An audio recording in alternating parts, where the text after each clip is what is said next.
बिस्मिल्लाहिर्रहमानिर्रहीम अस्सलाम वालेकुम रहमतुल्लाहि व बरकातुहू। मैं हूँ खालिद महमूद और खुश आमदीद करता हूँ अपने चैनल FSD एनिमल में। दोस्तों साडा एक मुर्गा बीमार हो गया, अज उहदा पहला दिन है और पहला ट्रीटमेंट उहदा करता वा और बीमारी तुहानूं चेक करा दिंदे आ डिटेल वाइज।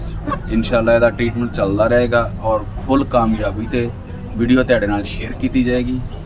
यह देखो गर्मी, बुखार और चेहरे की हालत, एक साइड बिल्कुल फ्रैश है, दूसरी साइड ते करेजा आ गया है।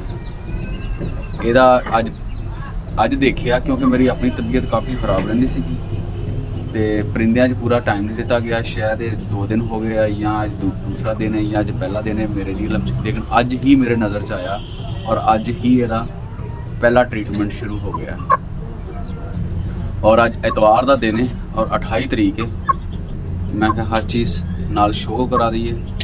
ठीक है दोस्तों, मिलते हैं अगले प्रोसीजर के। हसबे वादा जी कम कंप्लीट हो गया और दोस्तों की खिदमत हाज़र हो गए दोबारा फिर। और अज भी दिन एतवार का है। पिछले कुछ दिन फिर तबीयत ज़रा थोड़ी जी ख़राब रही, नसाज, क्योंकि अमूमन वीडियो मेरी एक्स्ट्रा तैयार करके रखी होंगी है, लेकिन बाज़ दफ़ा तबीयत नसाज की वजह तो मौके पर वीडियो भी तैयार हो जाती है या मिस हो जाती है। चलो खैर, ये तो ज़िंदगी का एक हिस्सा चलता ही रहेगा। आवाज़ तो ये भी महसूस हो रहा होगा कि फ़र्क है। एतवार वाले दिन काम शुरू होया जी 28 तरीक 7वां महीना सही हो गया। तो जिहड़ा मेडिसिन का मरहला सीगा वो चलता रहा, लेकिन रिकॉर्डिंग नहीं बना सके।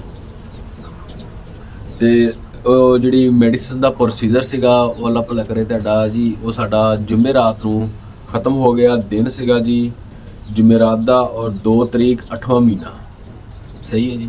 तो अज हैगी है 4 तरीक एतवार 2024 8वां महीना अगस्त सही है। तो ਇਹਦੇ ਵਿੱਚ जी साडा पहले 3 दिन जिहड़ा चीज़ चली है, सब तो पहले तुहाडे नाल वो शो तफसील ਉਹਦੀ ਦਿੰਦੇ ਆ, उस तो बाद मुर्गा तुहानूं शो कराने आ। फिर अगले 3 दिन जिहड़ा वा किहड़ी चीज़ साडी चली ਉਹਦੇ ਵਿੱਚ भी तुहानूं दिखाने आ जिहड़ा कि मरहलावार किहड़ियां चीज़ां इस्तेमाल हुई। सब तो पहले तो जी असीं इस्तेमाल किया है जेंटा कैम्बी सोल। यह मेरा इंजैक्शनां विच सब तो फेवरेट इंजैक्शन है। जितने भी जानवर मुर्गियां उत्ते जानवरां ते इस्तेमाल होंदे हैं ना, सब तो फेवरेट है मेरा इंजैक्शन।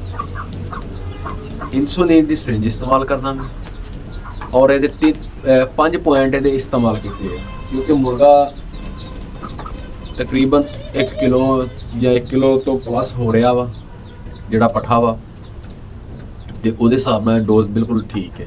अमूमन जिहड़ा वा 2-3 पॉइंट ही इस्तेमाल करी दे, ओवर डोज जिहड़ी है जानलेवा भी बन साबित होंदी है।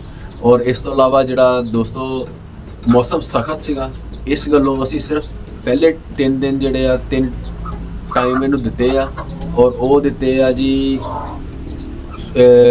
हर 24 घंटे बाद एक इंजैक्शन। उस तो बाद अगले 3 दिन जिहड़े आ हुण मुर्गा तुहानूं दिखाउने जी। ये चल भी जरा सीधा हो, हाँ जी सही है जी। यह चेहरा उहदा, ਇਹਦੀ तस्वीर मैं नाल अटैच मजीद कर देंगा दोस्तों की रहनुमाई लई। एक साइड ਇਹਦੀ उदों भी साफ सी, एक साइड हुण भी साफ है। एक साइड यह जी साइड सी मुकम्मल तकरीबन बंद हो चुकी सी अख, ਉਹਦੇ ਵਿੱਚ ज़बरदस्ती अख खोलदा सी, लेकिन मुर्गे की कंडीशन जिहड़ी है वो यही सी।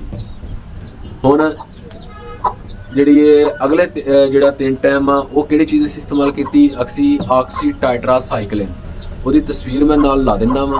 और वो असी इस्तेमाल किया जी, वो भी एक टाइम 24 घंटे, क्योंकि मौसम की सख्ती सी, शिद्दत तेज सी। अजान होने लगी सी, इसको थोड़ी ब्रेक ला ले। अच्छा दोस्तों, जिहड़ा ना मौसम की शिद्दत इनू भी नज़र च रखना पैंदा वा, क्योंकि अमूमन जिहड़ा वा असी मेडिसिन दे दिंदे आ ਉਹਦੇ ਵਿੱਚ ਹੁਣ अगर मौसम जिस तरह के ਵਿੱਚ बारिशां भी हो जांदियां सीगियां, लेकिन मौसम सख्त वाला भी चले जाता सी, इस कोलों नॉर्मल रखे। अगर मौसम सख्त नॉर्मल सख्त रहे तो फिर यही प्रोसीजर इस्तेमाल करना 24 घंटे एक चीज़। अगर नॉर्मल हो जाए, मतलब जिस तरह हम सौन भादों निकल जाना, अगे ठंडा काल चले जाना वा, मौसम नॉर्मल हो जाए, ਉਹਦੇ ਵਿੱਚ ਅਸੀਂ एक टाइम इंजैक्शन और एक टाइम असी कैप्सूल का इस्तेमाल कर सकते हैं। ਉਹਦੇ ਵਿੱਚ कोई इशू नहीं है, क्योंकि जिहड़ा मौसम है मैडिसिन के नाल ये भी बहुत ध्यान करना पैंदा वा, नहीं तो बेएहतियाती मामूली जी भी जानवर एक्सपायर कर देंदी है। ਉਮੀਦ ਹੈ ਕਿ ਦੋਸਤਾਂ ਨੂੰ ਵੀਡੀਓ ਅੱਛੀ ਲੱਗੀ ਹੋਵੇਗੀ। ਵੀਡੀਓ ਅੱਛੀ ਲੱਗੀ ਹੈ ਤੇ ਚੈਨਲ ਨੂੰ ਸਬਸਕ੍ਰਾਈਬ, ਬੈਲ ਆਈਕਨ ਜ਼ਰੂਰ ਦਬਾਉਂਦੇ ਹੋਏ ਜਾਣਾ ਔਰ ਆਪਣਾ ਸਵਾਲ ਜਾਂ ਵੀਡੀਓ ਦੇ ਮਤਲਬ ਰਾਏ ਇਹਦਾ ਜ਼ਰੂਰ ਇਜ਼ਹਾਰ ਕਮੈਂਟ ਦੇ ਵਿੱਚ ਕਰਦੇ ਜਾਣਾ। ਖਾਲਦ ਭਾਈ ਨੂੰ ਇਜਾਜ਼ਤ ਦਿਓ, ਮਿਲਦੇ ਹਾਂ ਕਿਸੇ ਨਈ ਵੀਡੀਓ ਵਿੱਚ। ਅੱਲਾ ਨੇ